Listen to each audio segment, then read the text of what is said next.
Rahman, santri miskin umur 27 tahun, datang ke kantor mewah cuma bawa map coklat dan doa ibunya yang sakit. Tapi baru duduk di ruang wawancara, ia dihina habis-habisan, sampai HRD meludah dekat kakinya dan menyuruhnya jadi tukang pel. Rahman menahan malu, mengepel lantai direksi, dan 2 jam kemudian, satu amplop hitam terbuka di depan semua orang. Ternyata, sebelum cerita ini dimulai, silahkan tulis di kolom komentar kalian menonton dari kota mana. Jangan lupa tekan tombol like dan subscribe channel ini. Untuk yang sudah mendukung, dengan like, komen, dan subscribe, semoga Allah mempermudah semua urusan kalian, meluaskan rezeki, disehatkan badannya, dan mengabulkan segala keinginan dunia maupun akhirat. Amin ya robbal alamin. Sekarang mari kita mulai ceritanya. Rahman turun dari angkot dengan langkah ragu. Panas aspal menyusup lewat sol sepatu yang sudah tipis. Tapi yang lebih membuatnya sesak adalah rasa kecil di dada, rasa seperti orang yang datang ke tempat yang bukan miliknya. Ia memeluk map coklat lusuh erat-erat, seakan map itu satu-satunya tameng yang bisa melindungi harga dirinya di kota yang keras. Di map itu ada fotokopi ijazah pondok, beberapa lembar sertifikat yang warnanya sudah pudar, dan sehelai surat rekomendasi dari kiai. Rahman menyimpan surat itu di bagian paling dalam, bukan karena takut hilang, tapi karena ia selalu merasa tulisan kiai seperti doa yang bisa meredam ketakutan. Tadi pagi sebelum berangkat, ibunya menggenggam tangannya lama. Kulit tangan ibu kering, hangatnya tipis, nafasnya pendek, seperti menahan sakit. Ibu tidak banyak bicara, hanya membenarkan kerah kemeja Rahman, lalu berbisik. Kalau hati kamu mulai goyah, ingat Allah. Rahman mengangguk, tapi tenggorokannya seperti tercekat.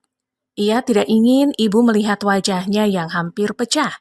Ia menahan semuanya karena ia tahu di rumah adiknya menunggu kabar. Obat batuk ibu tinggal beberapa butir. Uang simpanan sudah habis untuk pemeriksaan kemarin. Rahman berjalan melewati deretan gedung tinggi. Kaca-kaca memantulkan cahaya tajam, membuat matanya perih. Di kampung, ia biasa melihat sawah dan langit yang luas. Di sini, langit seperti tersisa sedikit, terjepit di antara bangunan yang menantang awan. Orang-orang berjalan cepat, wajah mereka datar, seolah tidak ada waktu untuk menoleh pada seorang santri miskin yang membawa map coklat. Ia berhenti di depan sebuah gedung paling tinggi di ujung jalan. Namanya terpampang rapi, hurufnya besar, lampunya terang meski siang. Pintu kaca terbuka otomatis, menghembuskan udara dingin yang langsung merayap ke kulit Rahman. Ia merasakan tubuhnya mengecil. Satpam di lobi memandangnya dari atas sampai bawah. Pandangannya berhenti sedikit lebih lama di songkok hitam Rahman. Mau kemana? Tanya Satpam, nada suaranya bukan marah, tapi seperti sedang menilai. Rahman menelan ludah. Wawancara kerja, Pak. Satpam menatap map coklat itu, lalu menatap lagi wajah Rahman yang polos. Beberapa detik berlalu yang terasa seperti lama. Akhirnya Satpam memberi kartu tamu dan menunjuk arah lift. Rahman mengucap terima kasih pelan. Ia berjalan ke lift seperti orang yang sedang menjaga langkah agar tidak salah. Di dalam lift, Rahman melihat bayangannya di dinding metal mengkilap. Kemeja putihnya rapi, tapi terlihat sederhana. Celananya bersih, tapi tidak baru.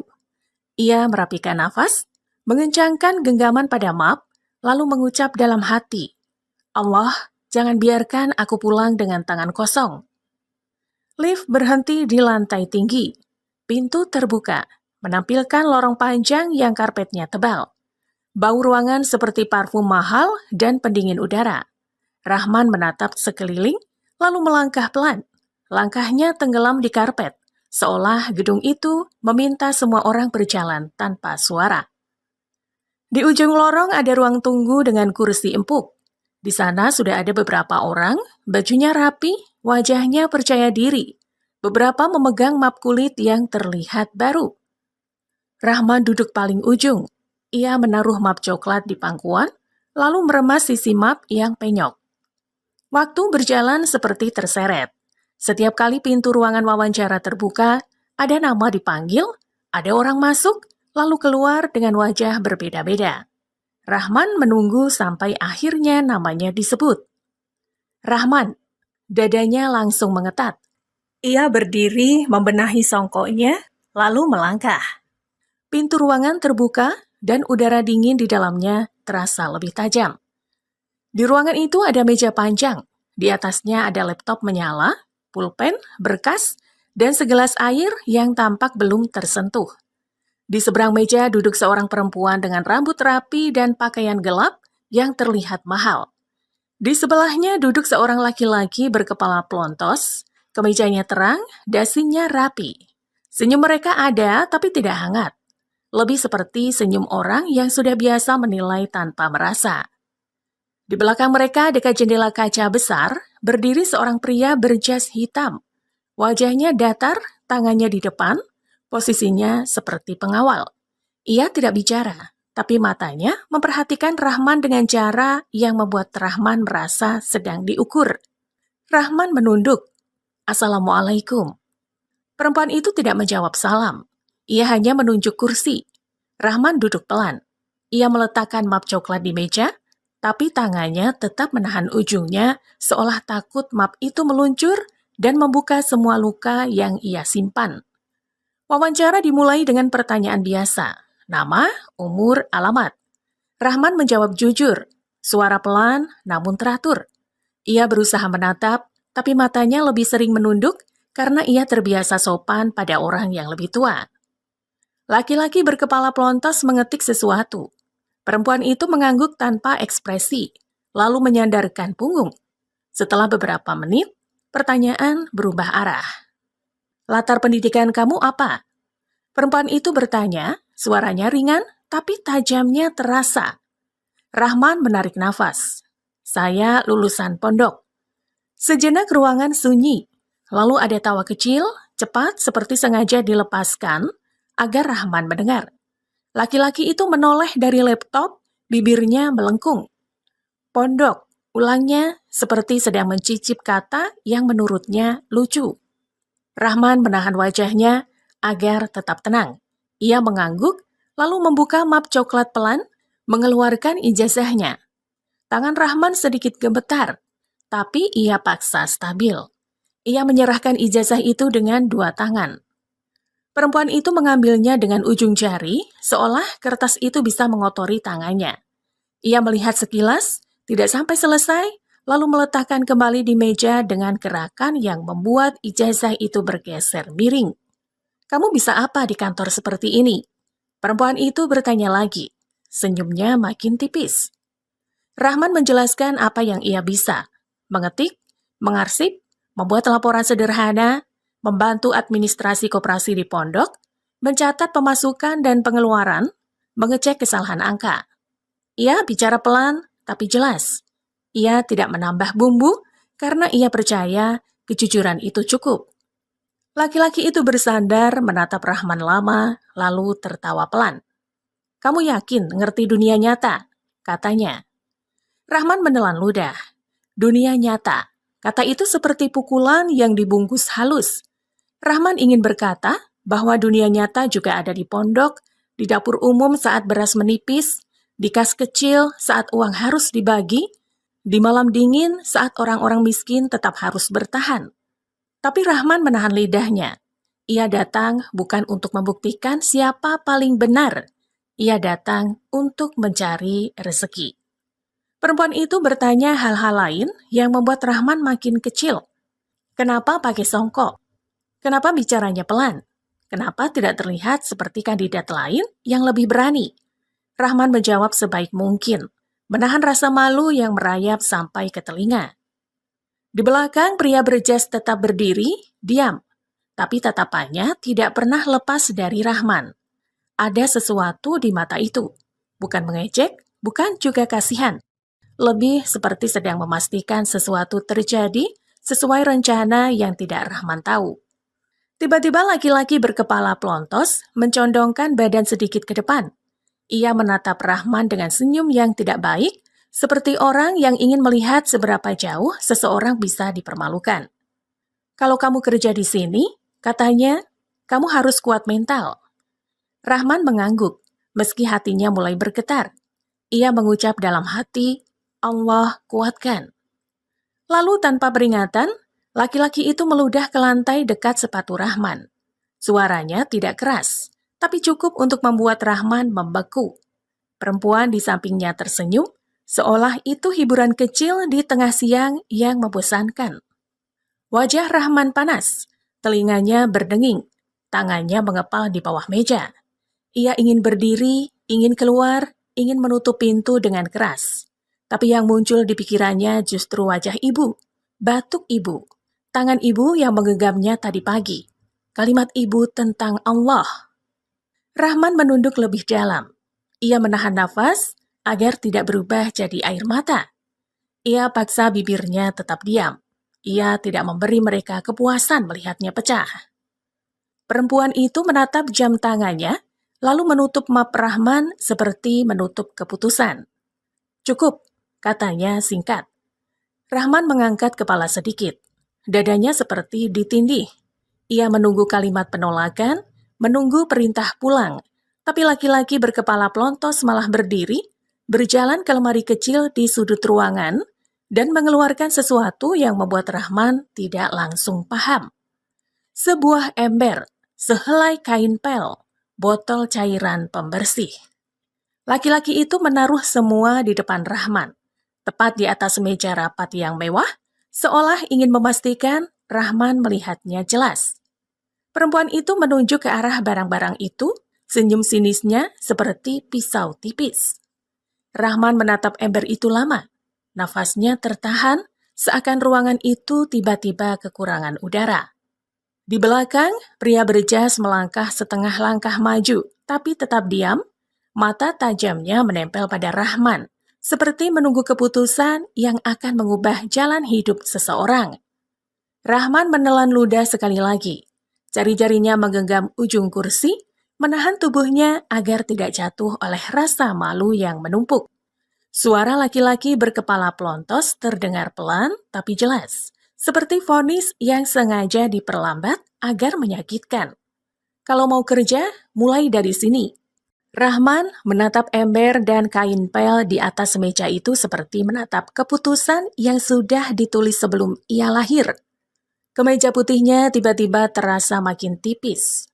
Songkok di kepalanya terasa makin berat. Ruangan dingin itu menekan dari segala arah, bukan karena udara, tapi karena tatapan. Perempuan di depan meja menyadarkan punggung dan menautkan jari. Wajahnya tenang, seperti orang yang baru selesai menang. Laki-laki berkepala pelontos menggeser kursi sedikit, lalu menunjuk ember itu lagi, sengaja supaya Rahman tidak bisa pura-pura salah paham. Kalau kamu butuh uang ya kerja, katanya ringan. Kata kerja itu seperti ditarik ke bawah, dijadikan sesuatu yang kotor dan hina. Padahal Rahman sejak kecil diajari bahwa kerja itu mulia selama halal. Rahman memejamkan mata sejenak. Ia membayangkan ibunya duduk di tepi ranjang, batuk yang tidak berhenti, tangan yang gemetar saat mengambil air. Ia membayangkan adiknya yang pura-pura kuat, padahal lapar sering datang lebih dulu daripada tawa. Rahman mengangkat wajah, tapi tidak lama. Matanya kembali turun. Ia mengangguk pelan. Saya bisa, katanya. Perempuan itu tertawa kecil, bukan tertawa yang gembira, lebih seperti suara yang sengaja dikeluarkan agar Rahman sadar tempatnya. Bagus, berarti kamu paham, ucapnya. Rahman ingin bilang ia paham, tapi bukan seperti yang mereka kira. Ia paham bahwa harga diri kadang dipaksa berlutut, bukan karena kita lemah, tapi karena kita sedang menahan sesuatu yang lebih besar agar tidak jatuh. Ia paham bahwa orang yang lapar sering tidak punya pilihan untuk marah. Laki-laki itu berdiri lebih dekat. Jaraknya kini hanya beberapa langkah dari Rahman. Ia menunjuk Rahman, lalu menunjuk lantai, seolah sedang memberi pelajaran pada anak kecil. Di sini, kamu jangan banyak gaya. Kamu itu, ya begitulah, ngerti kan? Rahman menahan nafas. Kata-kata itu tidak menyebut pondok, tapi Rahman tahu arah panahnya. Rahman mengepal jari di bawah meja, lalu mengendurkannya lagi, memaksa tubuhnya patuh pada akal. Di sudut ruangan, pria berjas masih berdiri. Tidak ada senyum sinis di wajahnya. Tidak ada tawa. Ia hanya memandang Rahman seperti orang yang sedang menilai ketabahan, seperti ada timbangan yang tidak terlihat di udara. Rahman perlahan meraih ember. Tangan kanannya menggenggam gagang plastik yang licin. Kain pel ia lipat rapi, bukan karena ingin terlihat bagus, tapi karena ia tidak biasa bekerja asal. Rahman selalu percaya, kalaupun seseorang menjatuhkan kita ke pekerjaan paling rendah, kita tetap bisa menjaga cara kita menjalankannya. Perempuan itu mendorong kursinya ke belakang sedikit, membuat suara gesekan yang tajam di lantai. Ia menatap Rahman dari samping, lalu berkata pelan, seolah sedang berbisik pada kawan dekat, tapi sebenarnya ingin menusuk. Lihat saja, paling juga cuma tahan sehari. Rahman menunduk, menahan nafas di tenggorokan. Ia mengucap nama Allah dalam hati sampai suaranya terasa menutup celah sakit. Laki-laki berkepala pelontos membuka pintu dan memanggil seseorang di luar. Seorang staf datang membawa kartu akses dan memberi instruksi cepat. Rahman hanya mendengar potongan-potongan, lantai direksi, ruang rapat, jangan ganggu, kerja cepat. Rahman mengikuti staf itu keluar. Lorong kembali panjang, karpet kembali tebal. Beberapa karyawan menoleh. Sebagian menatap sambil pura-pura sibuk, sebagian lagi tidak menahan senyum seperti baru saja melihat tontonan. Rahman melewati mereka dengan langkah pelan. Ember di tangan kanan, kain pel di tangan kiri. Ia merasa setiap mata seperti jari yang menunjuk. Ia menahan punggungnya agar tidak membungkuk oleh malu. Bukan karena ia bangga dengan pekerjaan itu, tapi karena ia tidak ingin ibunya punya anak yang menyerah hanya karena dipermalukan. Lift terbuka, staf menyuruh Rahman masuk sendiri. Pintu lift menutup, meninggalkan Rahman dengan pantulan wajahnya di dinding metal. Di dalam lift, Rahman menghela nafas panjang. Suaranya menggema kecil. Ia menatap tangannya yang memegang ember, lalu menatap songkoknya. Ia hampir tertawa pahit, tapi yang keluar hanya nafas. Ia teringat masa di pondok, saat ia harus menyapu halaman sebelum subuh. Dingin, sepi, tapi hatinya hangat karena ia merasa sedang membersihkan tempat ilmu. Kini ia berada di gedung mewah, tetapi rasanya seperti sedang membersihkan tempat yang tidak pernah menganggapnya manusia.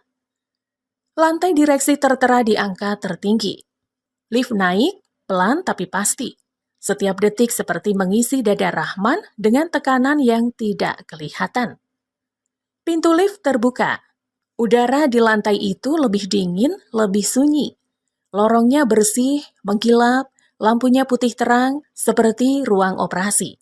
Rahman melangkah keluar, mendorong troli kecil yang disiapkan, ember dan botol cairan pembersih bergoyang halus. Seorang petugas tua dari kebersihan muncul dari balik pintu kecil.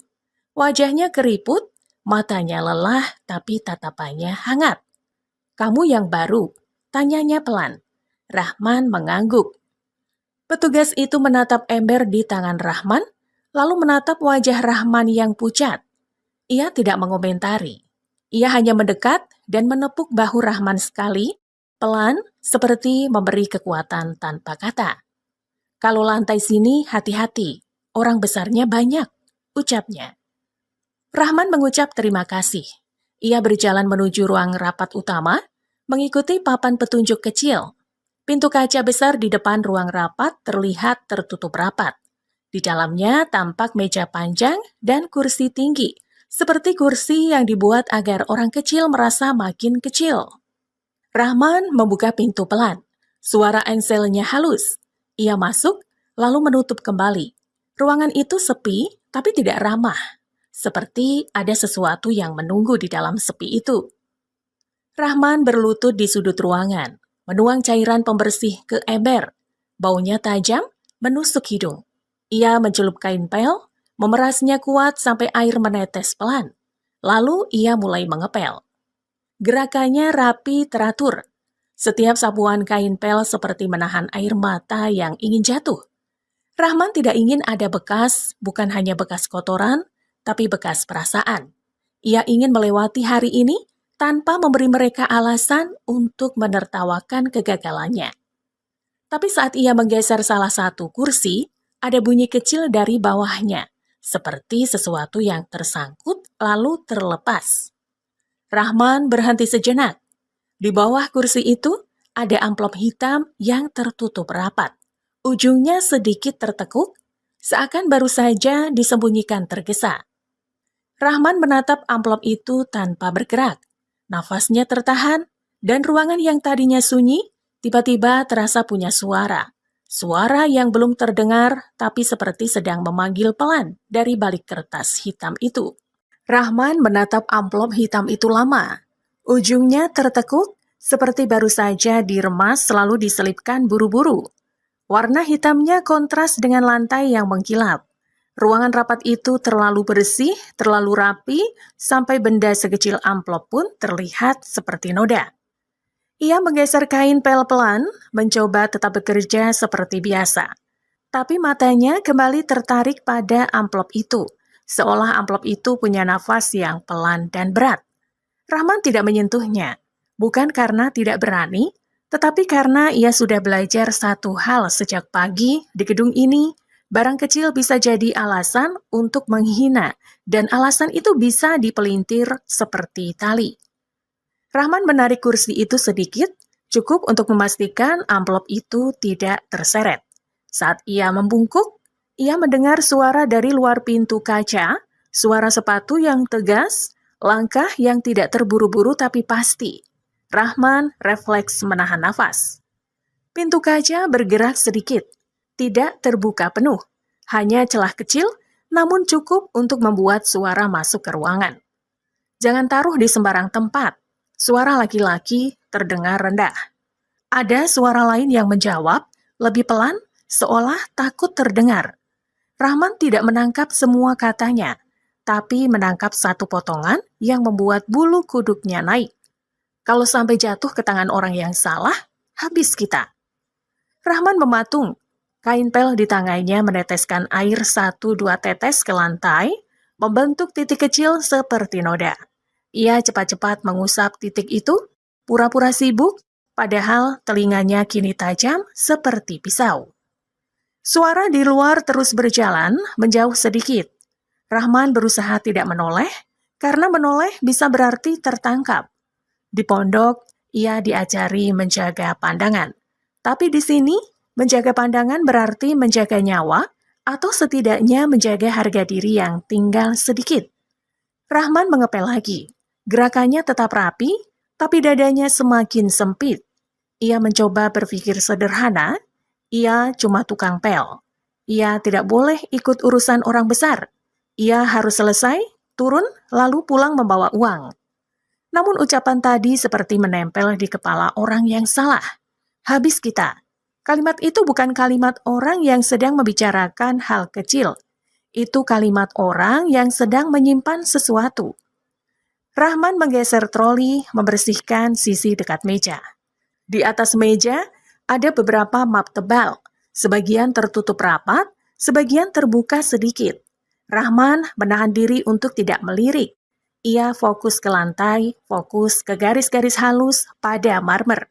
Tapi saat ia bergerak ke sisi lain, ujung kain pelnya tanpa sengaja menyentuh pinggir salah satu map yang terbuka. Map itu bergeser tipis, memperlihatkan selembar kertas dengan angka-angka besar dan tanda garis merah.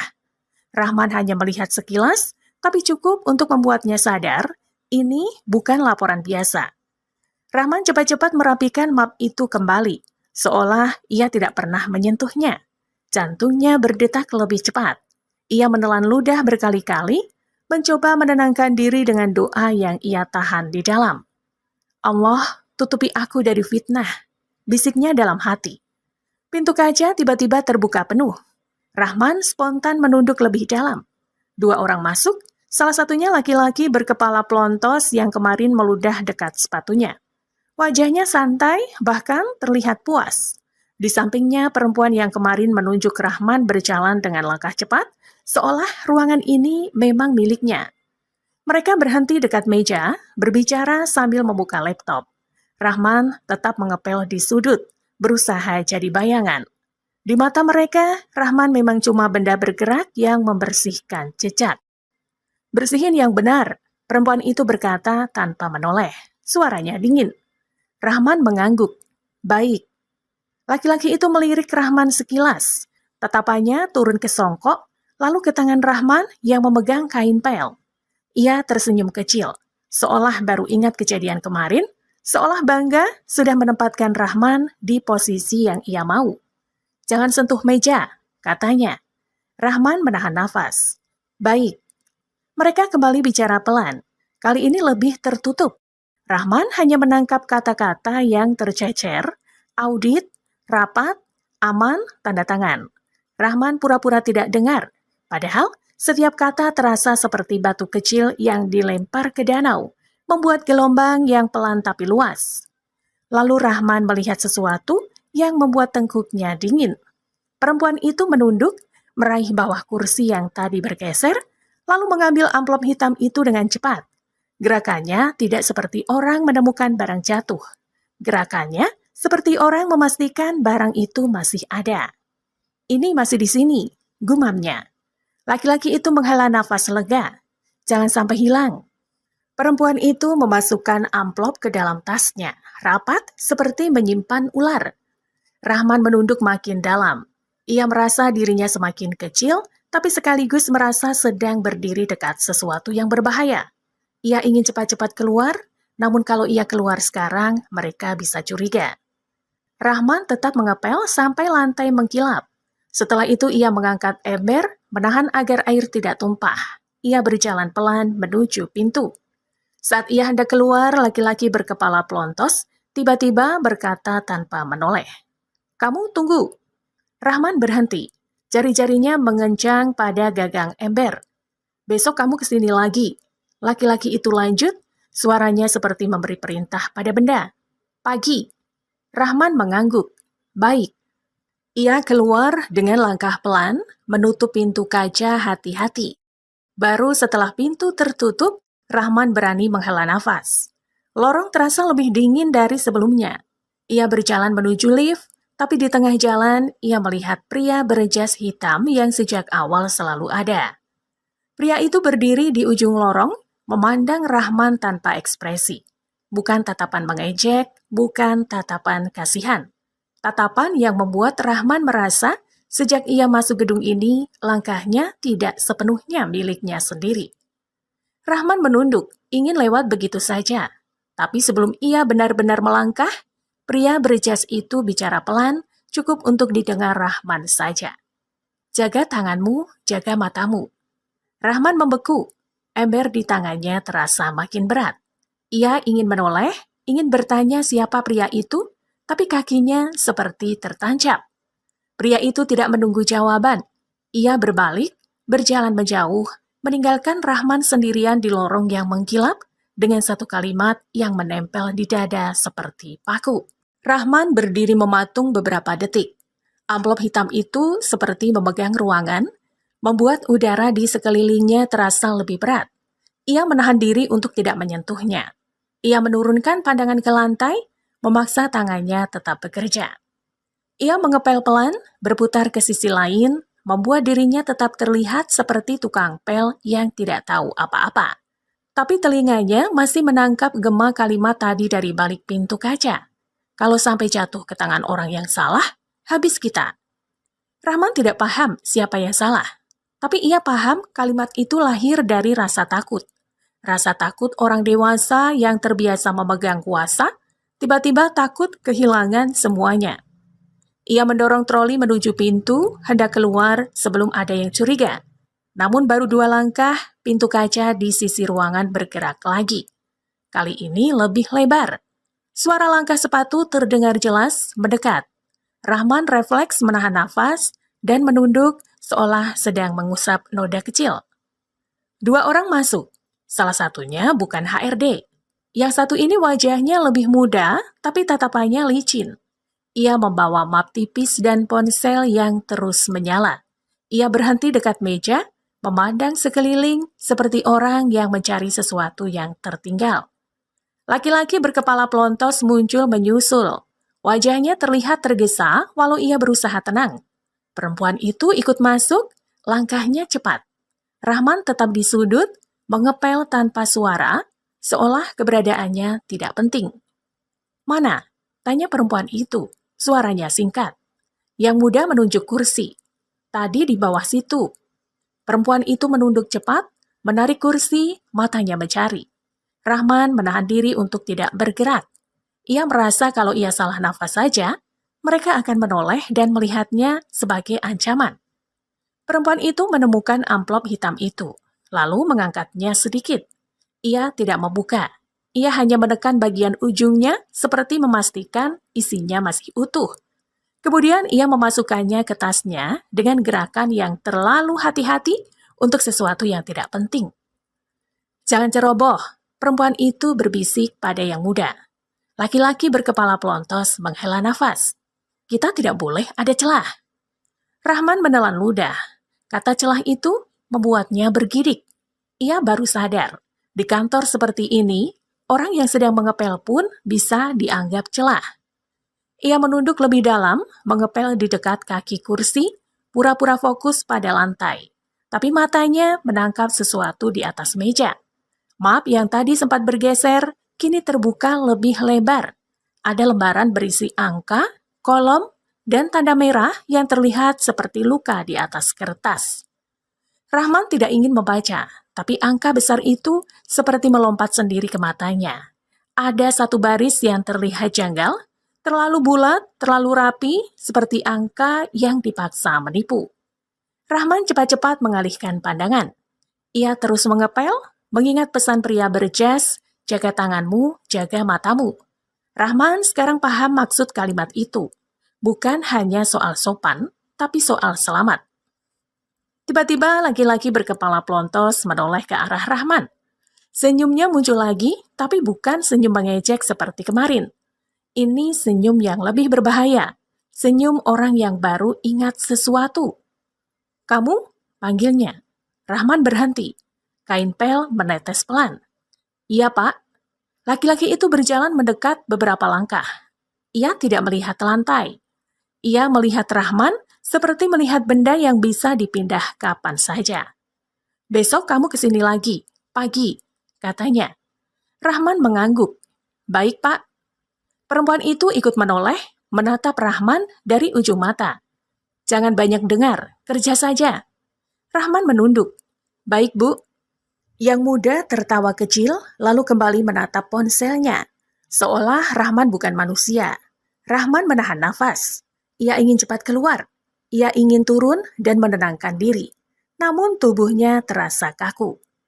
Rahman menyelesaikan sisa lantai, lalu mengangkat ember. Ia bergerak menuju pintu. Sebelum keluar, ia melihat pantulan dirinya di kaca. Wajahnya pucat, matanya menahan banyak hal. Ia melangkah ke lorong, dingin menyambutnya lagi. Ia berjalan menuju lift dengan langkah yang ia paksa stabil. Tapi baru beberapa meter, ia merasakan sesuatu seperti tatapan menempel di punggungnya. Ia menoleh sedikit. Pria berjas itu berdiri di ujung lorong, tidak jauh dari pintu darurat. Posisinya sama seperti selalu, tegak, diam, seperti bayangan. Tapi kali ini, ia tidak hanya memandang, ia seperti sedang menunggu Rahman. Rahman menunduk hendak lewat. Namun pria berjas itu melangkah mendekat, pelan, tanpa suara. Saat jaraknya cukup dekat, ia bicara dengan suara rendah, seolah tidak ingin dinding pun mendengar. "Kalau kamu ingin selamat, jangan bawa pulang apapun kecuali niat baik." Rahman menegang, jari-jarinya mengencang pada gagang ember. Pria itu menatap Rahman seperti orang yang tahu lebih banyak, lalu menambahkan satu kalimat yang membuat dada Rahman langsung kosong. "Karena mulai hari ini, namamu sudah ada di meja mereka." Rahman turun ke lantai bawah dengan kaki yang terasa lebih berat dari ember yang ia bawa. Pintu lift terbuka, suara kantor kembali ramai, tapi di telinganya semua terdengar jauh. Kalimat pria berjas tadi masih menempel di dada seperti besi panas. Namamu sudah ada di meja mereka. Rahman tidak tahu meja siapa. Ia tidak tahu untuk apa namanya ditaruh. Yang ia tahu, sejak tadi ia hanya bekerja. Ia tidak mengambil apa-apa. Ia bahkan menahan mata untuk tidak melihat.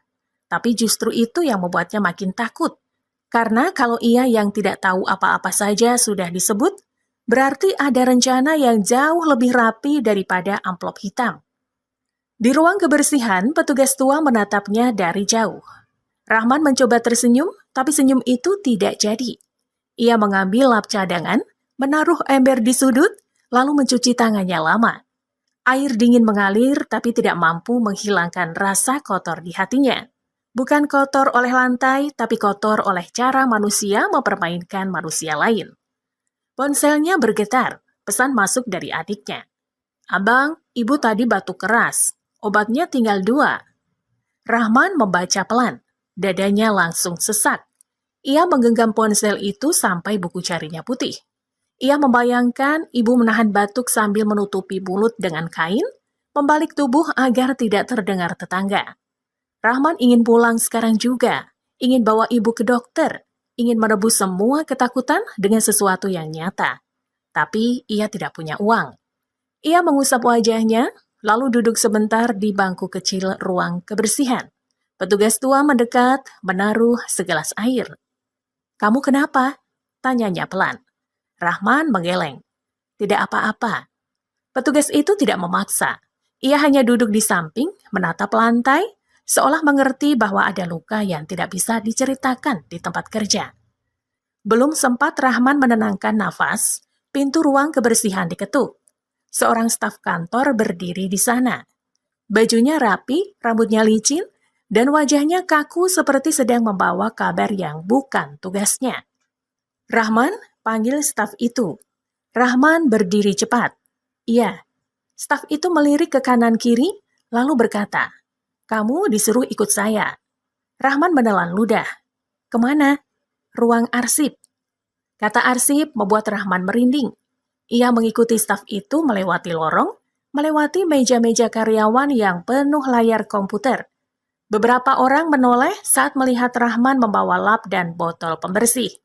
Tatapan mereka ada yang heran, ada yang menahan tawa, ada juga yang cepat mengalihkan pandangan seperti takut ikut terseret. Ruang arsip berada di ujung. Pintunya lebih tebal.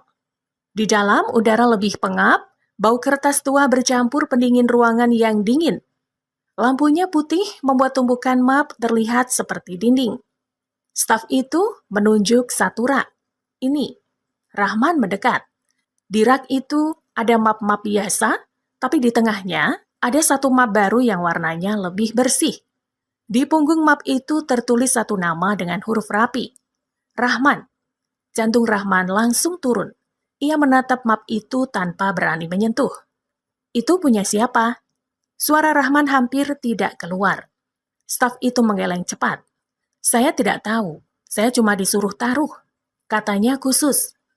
Khusus. Kata itu membuat Rahman merasa seperti sedang berdiri di atas lantai tipis. Rahman menarik nafas, lalu perlahan mengambil map itu. Mapnya berat, padahal baru. Bukan karena kertasnya banyak, tapi karena rasa takut membuatnya terasa berlipat. Rahman membuka sedikit.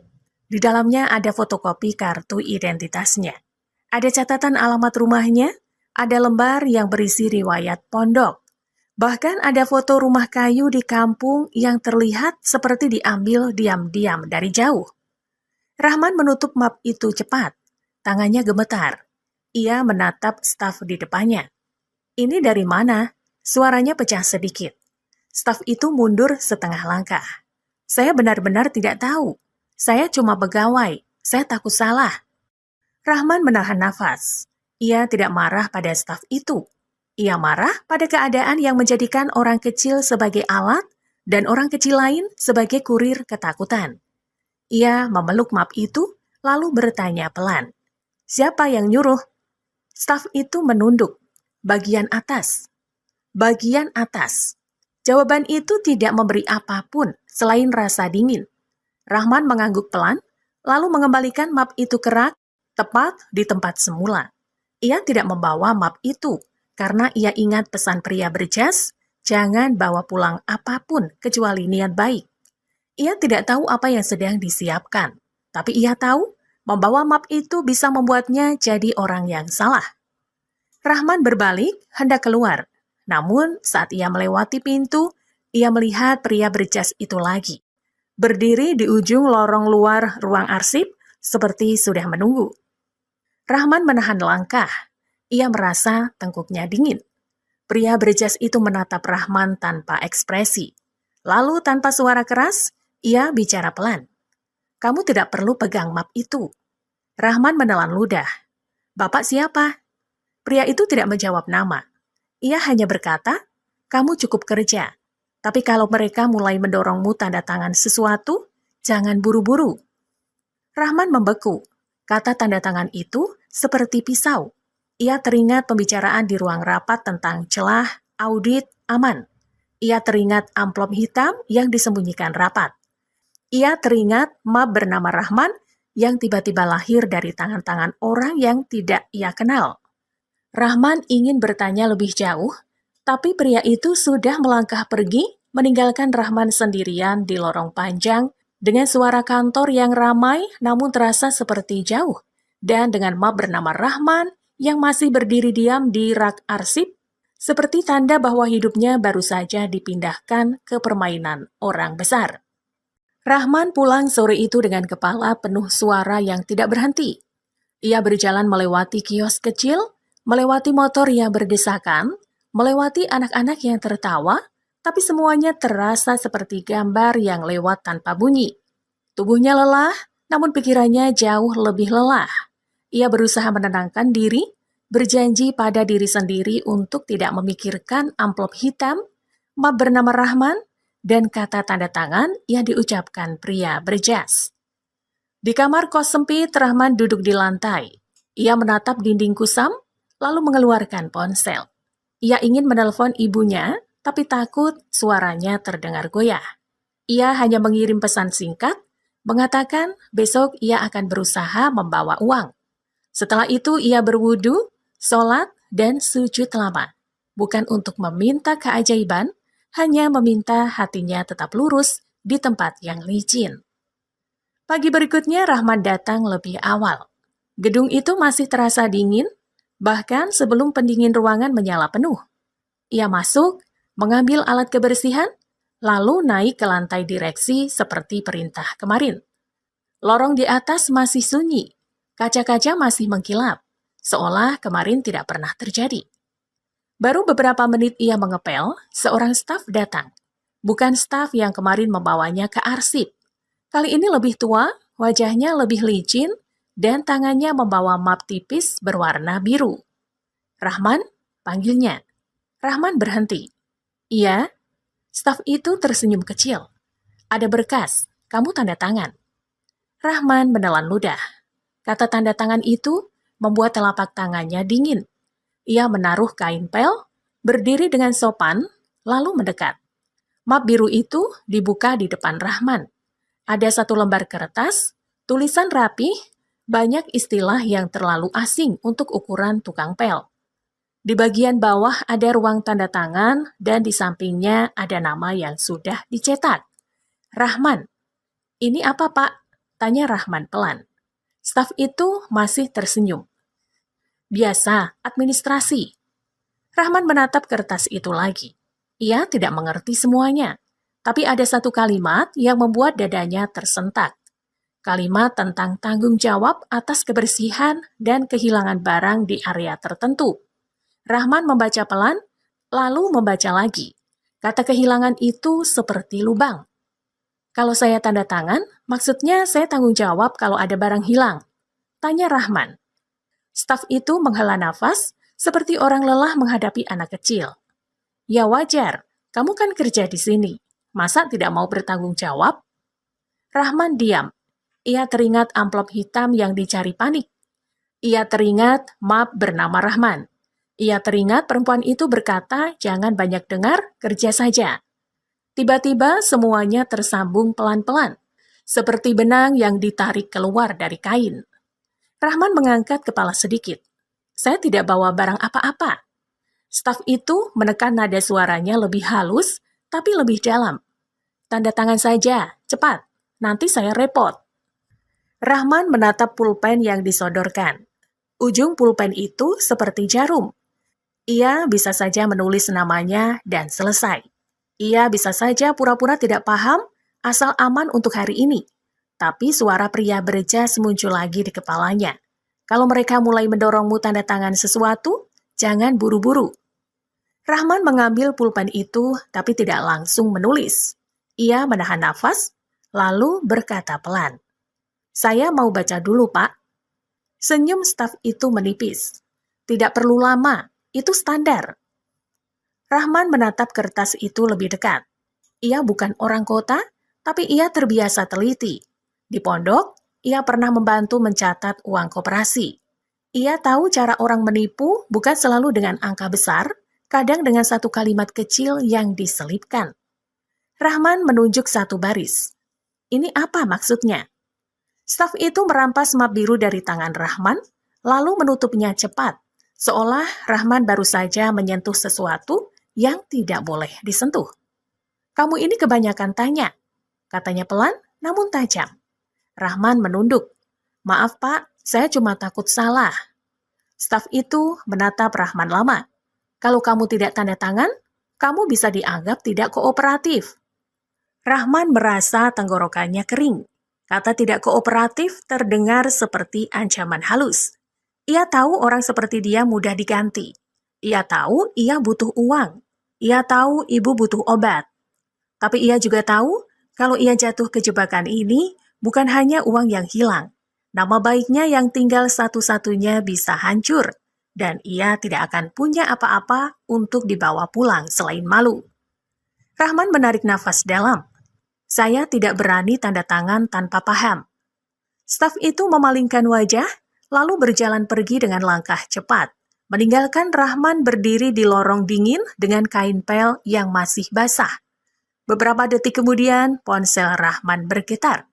Pesan masuk dari nomor tidak dikenal. "Jangan tanda tangan apapun. Tetap kerja seperti biasa." Rahman membeku. Ia menatap layar itu lama. Jari-jarinya gemetar. Ia ingin membalas, tapi takut.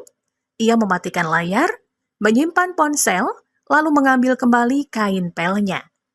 Ia mengepel lagi, tapi kali ini setiap sapuan terasa seperti menahan serangan yang tidak kelihatan. Ia tahu ada orang yang sedang mendorongnya masuk ke lubang, dan ada orang lain yang menahan agar ia tidak jatuh. Rahman tidak tahu siapa-siapa. Namun ia merasakan satu hal, permainan ini bukan lagi soal menghina santri miskin, tapi soal menjadikan namanya sebagai tameng bagi sesuatu yang lebih gelap. Sejak kejadian map biru itu, hari-hari Rahman di gedung itu seperti berjalan di atas kaca. Ia tetap mengepel, tetap menunduk, tetap menjawab sopan, namun setiap langkah terasa diawasi. Bukan diawasi seperti tukang pel yang dinilai kerjanya, tapi seperti benda yang sedang disiapkan untuk suatu fungsi. Siang itu suasana kantor berubah. Orang-orang di lorong lebih cepat berjalan. Pintu-pintu rapat lebih sering dibuka tutup. Suara telepon terdengar tanpa henti. Rahman mengepel dekat pantry ketika ia mendengar dua staf berbisik. "Rapat direksi mendadak. Katanya ada orang hukum datang. Jangan bahas di sini." Rahman berhenti sejenak, lalu lanjut mengepel seolah tidak dengar. Tapi jantungnya sudah terlanjur mengetuk keras. Orang hukum, rapat mendadak. Potongan-potongan ini seperti batu kecil yang disusun, membentuk jalan ke tempat yang ia tidak ingin datangi. Tak lama, staf yang sama tadi datang lagi. Kali ini wajahnya tidak lagi tersenyum. Ia hanya memberi perintah singkat. "Kamu bersihkan ruang rapat utama, cepat." Rahman mengangguk. Ia mendorong troli kebersihan menuju lift. Di dalam lift, ia menatap pantulan wajahnya. Matanya terlihat lebih dalam dari kemarin, seolah kurang tidur bukan karena lelah, tapi karena takut. Pintu lift terbuka di lantai direksi. Lorong sunyi, namun justru itu yang membuat Rahman makin tidak tenang. Ia berjalan menuju ruang rapat utama. Pintu kaca besar itu tertutup rapat. Dari dalam, terlihat meja panjang yang mengkilap, kursi-kursi tinggi yang rapi, dan bayangan kota di balik jendela besar. Rahman masuk. Ia mulai mengepel cepat tapi rapi. Ia membersihkan sisi meja, sudut-sudut ruangan, lalu berhenti sejenak saat melihat satu kursi yang posisinya sedikit miring. Ia ingat betul, dulu amplop hitam diselipkan di bawah kursi itu. Rahman tidak berani memeriksa. Ia hanya merapikan posisi kursi dengan ujung tangan yang kaku, lalu langsung kembali mengepel lantai agar tampak wajar. Ia tidak ingin menjadi orang yang terlihat tahu. Tapi suara dari balik pintu kaca membuatnya terpaku. Pintu itu belum terbuka, namun suara langkah sepatu terdengar. Lalu suara yang ia kenal, suara perempuan yang pernah menghina Rahman di wawancara. Pastikan anak itu tidak bikin masalah. Lalu suara laki-laki berkepala pelontos menyusul, lebih pelan tapi penuh keyakinan. Tenang, dia takut. Dia cuma butuh uang. Rahman memejamkan mata. Kalimat itu seperti menyiram garam ke luka. Mereka benar soal satu hal, Rahman memang butuh uang. Tapi mereka tidak tahu, di balik rasa butuh itu ada satu hal yang lebih kuat. Doa ibunya dan rasa takut kepada Allah jika ia ikut menutup mata. Pintu kaca terbuka. Rahman cepat-cepat menunduk dan menggeser kain pel seolah sedang mengejar noda. Perempuan itu masuk duluan, diikuti laki-laki berkepala pelontos, lalu beberapa orang lain yang wajahnya tegang. Mereka tidak memperhatikan Rahman. Mereka lewat seperti lewat di samping kursi. Rahman berdiri di sudut, memegang kain pel, menunggu. Ia mencoba jadi bayangan, tapi matanya menangkap sesuatu yang berbeda dari biasanya. Pria berjas itu ada di dekat pintu. Kali ini ia tidak sendirian. Ada seorang laki-laki tua berambut putih masuk bersama dia. Langkah orang tua itu tenang, tapi membuat udara ruangan berubah. Tangannya membawa tas dokumen coklat yang tebal, lebih tebal dari map-map perusahaan yang biasa Rahman lihat. Beberapa direksi yang tadi terlihat percaya diri, mendadak berdiri. Senyum mereka masih ada, tapi seperti dipaksakan. Orang tua itu tidak banyak basa-basi. Ia menatap meja panjang, lalu menatap satu persatu wajah di ruangan. Tatapannya tidak seperti orang yang datang untuk rapat biasa. Lebih seperti orang yang datang membawa keputusan yang sudah lama ditahan. Rahman menahan nafas. Ia merasakan sesuatu bergerak di dalam perutnya. Campuran takut dan rasa bahwa hari ini tidak akan sama seperti kemarin. Perempuan yang dulu menunjuk Rahman melirik ke sudut ke arah Rahman. Kali ini tatapannya bukan lagi sinis. Tatapannya cepat, gelisah, seperti baru sadar benda kecil di sudut bisa menjadi masalah besar bila salah waktu. Laki-laki berkepala pelontos ikut menoleh. Ia memandang Rahman sebentar. Senyumnya masih muncul, tapi ujungnya goyah, tidak setegas kemarin. Orang tua itu membuka tas dokumen. Ia mengeluarkan map resmi dengan stempel tebal. Bunyi kertasnya saat diletakkan di meja terdengar jelas di ruangan yang tiba-tiba sunyi. Rahman menggenggam kain pel lebih erat. Ia tidak tahu isi map itu, tapi ia tahu satu hal, sejak map bernama Rahman muncul di rak arsip, semua langkahnya seperti diarahkan ke ruangan ini. Orang tua itu menarik kursi, duduk, lalu berkata dengan suara pelan yang membuat semua orang diam. Saya datang untuk membacakan amanah yang tertunda. Rahman menelan ludah. Di sudut ruangan, ia merasa lututnya hampir lemas. Namun ia tetap berdiri karena ia tahu kalau ia jatuh sekarang, mereka akan mengira ia ketakutan.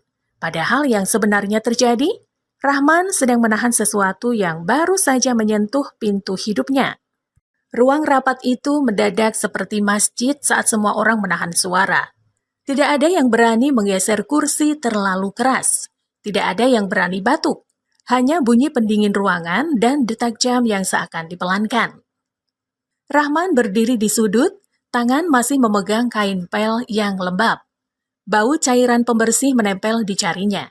Ia merasa konyol karena semua orang memakai jas rapi, Sementara ia berdiri seperti bayangan, tapi justru bayangan itu ikut menjadi bagian dari ketegangan. Orang tua berambut putih itu membuka map resmi perlahan seperti membuka lembaran yang sudah lama disegel. Ia mengeluarkan beberapa dokumen, lalu menaruhnya di atas meja satu persatu. Setiap kertas yang menyentuh meja terdengar jelas, seolah ruangan ini memang sedang menunggu bunyi itu. Amanah ini dibuat oleh pendiri perusahaan, kata orang tua itu. Beberapa direksi menunduk, seolah nama pendiri itu masih bisa menakutkan mereka, meski orangnya sudah tidak ada. Perempuan yang dulu menghina Rahman merapikan rambutnya berulang kali, padahal rambutnya sudah rapi. Laki-laki berkepala pelontos menekan ujung pulpen sampai jarinya memutih. Orang tua itu melanjutkan. Beliau meninggalkan pesan bukan hanya soal harta, tapi soal cara perusahaan memperlakukan manusia. Rahman menelan ludah. Kata manusia terdengar sederhana, tetapi di ruangan ini, kata itu seperti benda langka. Orang tua itu memandang ke arah pria berjas yang berdiri dekat pintu. Pria berjas mengangguk kecil, lalu maju setengah langkah, posisinya berubah dari bayangan menjadi saksi. Rahman baru menyadari, sejak awal pria itu bukan penjaga biasa. Ada wibawa yang tenang di cara ia berdiri, wibawa orang yang terbiasa menyimpan rahasia tanpa mengguncangkan meja. Amanah ini sengaja ditunda, kata orang tua itu. Sampai suatu hari perusahaan ini menunjukkan wajah aslinya. Kalimat itu membuat beberapa orang di meja saling melirik. Tidak ada yang bicara, tapi Rahman bisa merasakan gelombang panik yang ditahan. Perempuan itu mengerutkan dahi, lalu mencoba tersenyum. Senyum yang biasanya dipakai untuk menutup kegelisahan. Maksudnya apa ya, Pak? Katanya, suara dibuat halus. Orang tua itu tidak membalas senyumnya. Maksudnya jelas. Ia membuka halaman berikutnya. Ada tulisan panjang. Ia membaca beberapa bagian dengan suara datar, tapi tiap kata seperti mengetuk kepala orang-orang di meja. Bila suatu hari ada pekerja kecil dipermalukan, bila suatu hari ada orang yang dipaksa menandatangani sesuatu yang tidak ia pahami, bila suatu hari ada dokumen yang disembunyikan karena takut pada kebenaran, maka perwalian saham pengendali wajib memanggil pemegang amanah. Rahman membeku, punggungnya terasa dingin. Kalimat itu seperti menyalin persis apa yang ia alami. Dipermalukan, dipaksa tanda tangan, dokumen disembunyikan. Laki-laki berkepala pelontos menelan ludah keras. Perempuan itu memegang gelas air, tapi tidak minum. Jari-jarinya bergetar halus, lalu ia meletakkan gelas itu lagi. Orang tua itu menutup dokumen sejenak, lalu mengangkat wajah. Ia menatap satu persatu, seperti memastikan semua orang benar-benar mendengar. Pemegang amanah itu ada di ruangan ini. Detik itu Rahman merasa darahnya berhenti bergerak. Semua mata di meja berputar cepat, mencari siapa yang dimaksud. Beberapa menatap sesama direksi, berharap nama itu bukan mereka. Berharap amanah itu jatuh pada orang yang masih bisa mereka kendalikan. Orang tua itu menoleh ke sudut, tepat ke arah Rahman. Rahman menunduk spontan, seperti kebiasaan, tapi lututnya hampir goyah. Ia memegang kain pel lebih erat, seolah kain itu bisa menahan tubuhnya agar tidak jatuh. Rahman, kata orang tua itu tegas. Ruangan tidak lagi sekedar sunyi. Ruangan seperti kehilangan udara. Perempuan itu membelalak. Laki-laki berkepala pelontos memalingkan wajah, bibirnya tiba-tiba pucat. Ada direksi lain yang menatap Rahman seperti melihat orang yang baru keluar dari dinding.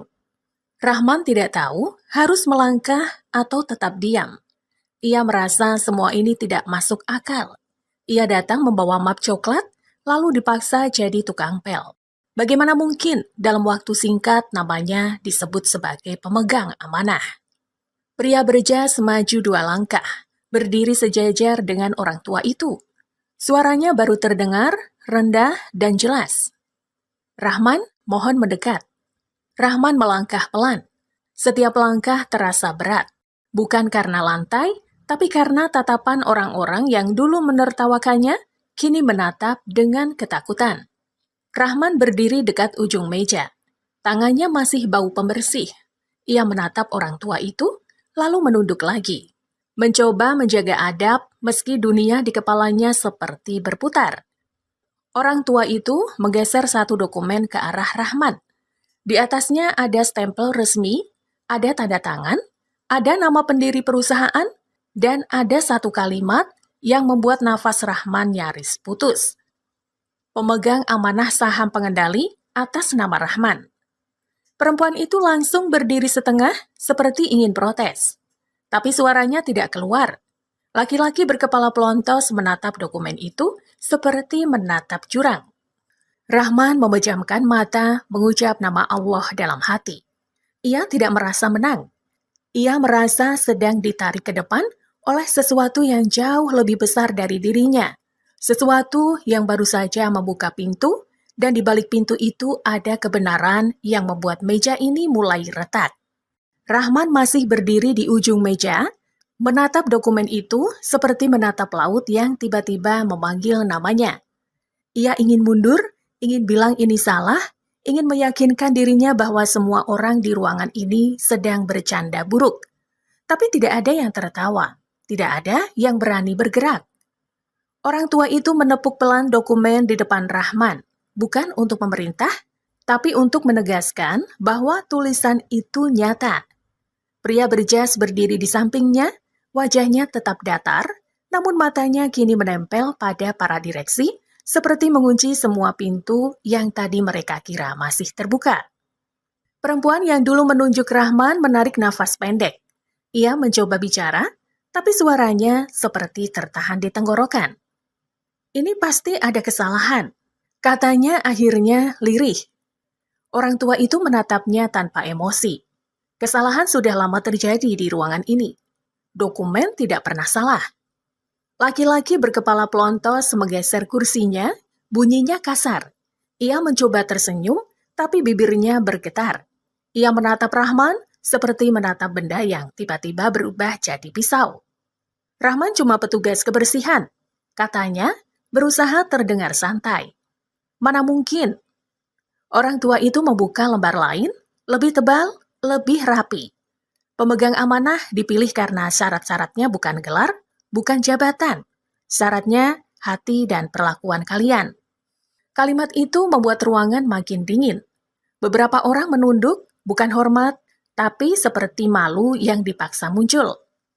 Pria berjas kemudian maju sedikit, mengambil satu map tambahan dari tasnya. Ia meletakkan map itu di depan orang tua. Map itu berwarna gelap, ada segel, dan ada stempel yang membuat beberapa direksi langsung menegang. Rahman melihat tangan perempuan itu menggenggam ujung meja. Kukunya menekan sampai memutih. Ia baru sadar, ketakutan orang dewasa bisa terlihat jelas ketika mereka tidak punya tempat untuk menyembunyikannya. Orang tua itu membacakan bagian awal tentang perwalian saham, tentang penunjukan Rahman sebagai pemegang amanah, lalu ia berhenti sejenak menatap para direksi. Ada lampiran lain, katanya. Laki-laki berkepala pelontos langsung menyela. Lampiran apa, Pak? Ini kan amanah. Urusannya kepemilikan. Jangan dibawa ke hal lain. Orang tua itu menatapnya lama. Justru lampiran ini alasan amanah itu dibuka hari ini. Ia menarik sebuah amplop hitam dari dalam map. Rahman mengenali bentuknya. Bukan karena ia pernah menyentuhnya, tapi karena ia pernah melihat bagaimana amplop itu dicari dengan panik dan disimpan seperti ular. Amplop hitam yang dulu membuat langkah di balik pintu kaca berbisik ketakutan, kini berada di atas meja, tepat di bawah lampu terang. Perempuan itu berdiri setengah, lalu duduk lagi, seolah kakinya tidak kuat. Ia menelan ludah berkali-kali. Laki-laki berkepala pelontos menatap amplop itu seperti menatap sesuatu yang bisa memakan namanya. Orang tua itu tidak terburu-buru. Ia membuka segel amplop itu pelan, sangat pelan, seperti memberi waktu terakhir untuk orang-orang yang ingin mengaku sebelum terlambat. Tapi tidak ada yang mengaku. Yang ada hanya nafas yang berat dan tatapan yang mulai kabur. Dari amplop itu, orang tua mengeluarkan surat resmi dan beberapa lembar laporan. Kertasnya tebal, hurufnya rapi, dan di bagian atas ada kalimat yang membuat ruangan seperti runtuh tanpa suara. Audit khusus sebelum wafat. Rahman merasakan lehernya kaku. Ia ingat kertas bertanda merah. Ia ingat kalimat tentang penyesuaian laporan agar aman. Ia ingat map biru yang memaksanya tanda tangan tentang kehilangan. Semua potongan itu kini seperti mengarah ke kertas di meja ini. Orang tua itu membaca potongan kalimat pertama, cukup untuk membuat wajah para direksi kehilangan warna. Lalu ia menggeser beberapa lembar lain, memperlihatkan angka-angka, nama proyek, dan alur dana yang bergerak seperti bayangan. Pria berjas menambahkan, suaranya datar namun tajam. Audit ini tidak berdiri sendiri. Ada catatan transaksi, ada rekaman akses dokumen, ada jejak tanda tangan digital. Semuanya sudah dicocokkan. Kata jejak membuat Rahman menggigit bibir. Ia baru sadar, map bernama Rahman di rak arsip. Mungkin ada yang mencoba menambah satu jejak palsu agar suatu hari ketika semua dibuka, nama yang pertama jatuh bukan mereka. Laki-laki berkepala pelontos mencoba berdiri, lalu duduk lagi. Ia memaksa senyum muncul. Ini bisa dibicarakan baik-baik, katanya. Tidak perlu dibesar-besarkan. Orang tua itu menutup surat, lalu menatapnya tenang. Baik-baik sudah tidak berlaku ketika kalian menggunakan orang kecil untuk menutup celah. Perempuan itu mengangkat tangan, suaranya mulai tinggi. Kami tidak menggunakan siapapun. Pria berjas memandangnya, lalu menunjuk satu dokumen lain yang baru dikeluarkan. Ini daftar upaya pengalihan tanggung jawab. Ada nama Rahman tercantum sebagai pihak yang dipaksa menandatangani lembar pengakuan. Lembar itu sudah disiapkan, tinggal menunggu tinta. Ruangan mendadak seperti dipukul. Beberapa orang tercekat. Perempuan itu menoleh cepat ke laki-laki berkepala pelontos. Tatapannya panik, seperti sedang mencari siapa yang harus disalahkan duluan. Rahman menunduk. Ia merasakan panas menjalar di pelipis. Bukan karena marah, tapi karena lega yang aneh. Lega karena ia tidak jadi tanda tangan. Lega karena Allah menahan tangannya ketika ia nyaris terpaksa. Orang tua itu lalu menatap Rahman. Rahman, katanya pelan, amanah ini tidak hanya memberi hak, amanah ini menuntut sikap. Rahman mengangkat wajah. Tenggorokannya kering. Ia melihat meja panjang itu, melihat orang-orang yang kemarin tertawa kini menahan gemetar. Ia melihat perempuan yang kemarin membuatnya kecil, kini menatapnya dengan mata yang tidak lagi sombong.